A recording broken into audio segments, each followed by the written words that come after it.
श्री गोविंद कथामृतम मधुरालीला। तम धेनुकं तालफलाभिलाषी वत्सासुरं चापि कपित्थकामः दृष्ट्वा मुखं कर्कटिकासमं च जग्राहतं केशिनम् आग्रहेण गोवत्सभेकभककर्दभपन्नगाश्वान् हत्वा वनेषु चरतो बतनन्दसूनो स्वच्छन्दमेव वृषभं च निहत्य गोष्ठे गोपालको अहमिति संसदि कथसे त्वम् हृदि स्मारं स्मारं मधुरमुरलीगानरसिकम् हरिं गायं गायं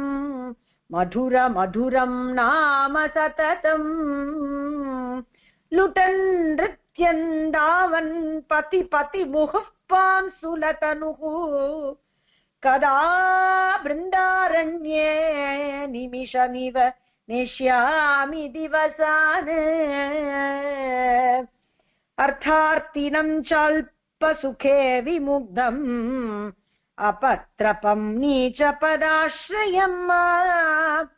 आकृष्य मां प्रापय नित्यदास्यम् अव्याजकारुण्यनिधे मुरारे आहा केशवा माधवा अच्युता हरे गोविंदा विष्णो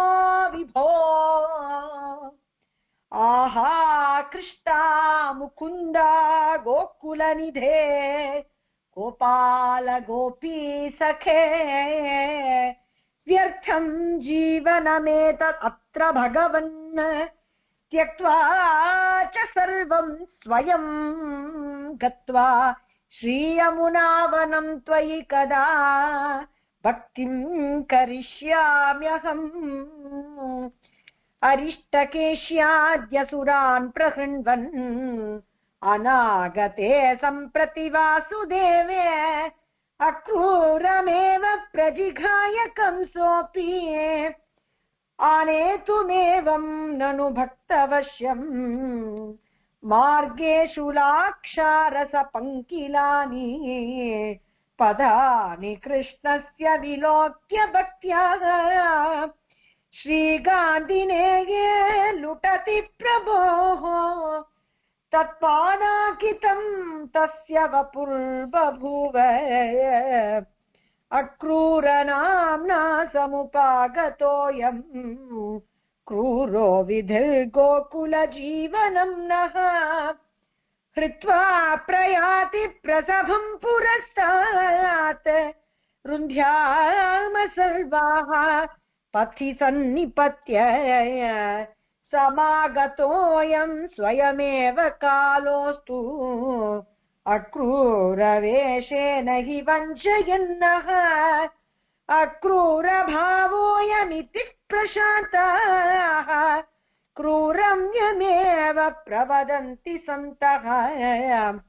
कंसप्रेरित सर्वदैत्यनिधन प्रोत्साहवानप्ययम् क्रूरं किं न जघान नन्दतनयस्तु अक्रूरसंज्ञाधरम् तस्मादेष हि निन्दनीय इति मे बुद्धिः सखे किं वृथा दूतं भोजपते विनिन्दसि परं तं गान्धिनी नन्दनम् प्रातर्मन्दिरमार्जनं न कुरुते पाकञ्च गोदोहनम् नालङ्कारविधिं करोति च हरेः तक्रं न मत्नाति च नेत्राम्बुप्रसरेण मन्दिरमियं जम्बालयन्ती भृशम् गोविन्दं परिरभ्य रोदिति सदा गोपेश्वर प्रेयसी क्रन्दन्ती निपपात नन्दगृहिणी गेहान्तरे मूर्छिता नन्दो धावति पुत्रमेव शकटैः गोपार्बकैः संयुतः राधा तिष्ठति पुत्रिकेव पुरतः कर्तव्यमूढा तदा सर्वा गोकुलकन्यकाश्च नितरा क्रोशन्ति रुन्दन्ति च राधे मालति चम्पके सुवदने चित्रे विशाखे रमे पद्मे सुन्दरि रङ्गदेवि ललिते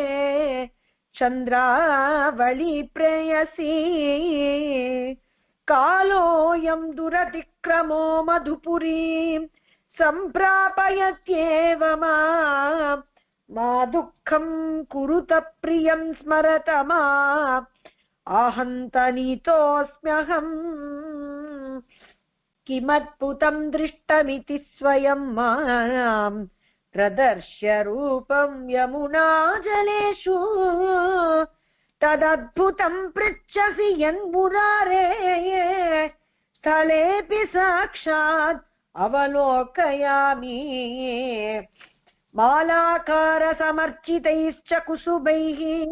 कुब्जानुलेपेन च वस्त्रैर्वायकधारितैर्द्विगुणयन् आनन्दमभ्यर्चत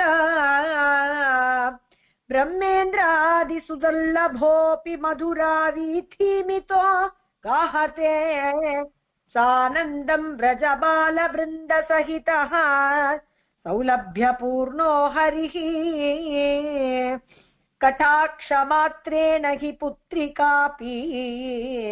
कामं करोति स्वयम् अब्जनाभे किमद्भुतं पाणितलेन कुब्जाय पृष्ट्वापि जग्राह मुकुन्दवासः निहत्य रजकं ततो वसनजालम् आच्छादयन् त्रिवक्रवनिताकरात् अपि गृहीत गन्धाङ्कितः विचित्रसुममालिकाम् अपि धरंश्च मालाकरात् निजार्चन फलं निदर्शयति किं नगर्यां हरिः नारीणां नवमन्मतः प्रियसखो गोपार्धकानामयम् पूर्णं ब्रह्म सनातनं च विदुषा योगीश्वराणामपि साक्षादन्तक एव भोजनृपते बालो व्रजेशस्य च प्रेष्टः सर्वजनस्य सुन्दरवरः कृष्णः जयति अद्भुतम् राजद्वारि निवेशितं कुवलया पीडं च हत्वा जवात् अम्बष्टानपि चत्वरेषु सुतरा विद्राव्य दामोदरः आस्फोट्यैव निजं महाभुजयुगं मल्लानि पात्यक्षितौ जग्राहत्तकच्छां स भोजनृपतेः उत्पत्य मञ्जं गतः रे रे तोषलनन्द गोपमहितं पत्नीः मे सन्निधौ रे रे मुष्टिका रौहिणेयमनुजं चानूर विद्रावय एवं गर्जति भोज भूपति सुते चक्रायुधः सत्वरम् सक्रोधं भ्रुकुटी भयङ्करमुखः जग्राह तत्कुन्तलम् त्रिपासनाशा परिहृत्य दूरात् निवेशयामास तम् उग्रसेनम् निदेशतस्त्वं पितरं विमुच्य प्रसान्त्वयामास तथा मुकुन्दः रामानुजं महाधीरं लक्ष्मणालिङ्गितं तथा मधुरापुरभूपालं शत्रुघ्नं प्रभुम् आश्रये सुवर्णपुष्पस्य सुगन्धितत्वं कर्तुं मुकुन्दो मनसैव मेने तमुद्धवं गोकुलसुन्दरीणां सम्प्रेषयन् सम्प्रति दूतमेव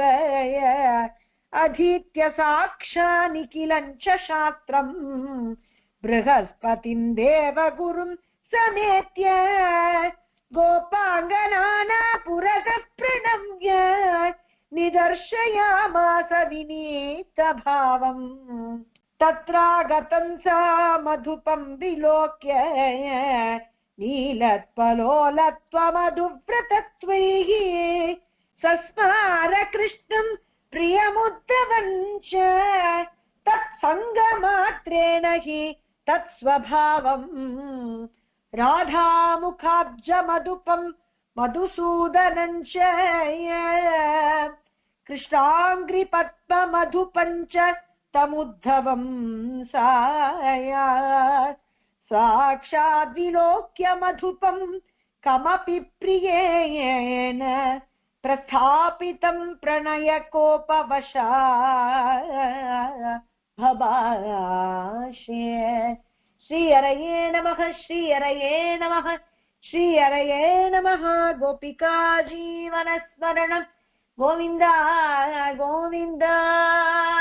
प्रेमिकेन्द्र सद्गुरुनाथ महाराज की जय। माधुरी रमण भक्त कुतूहल लाल की जय।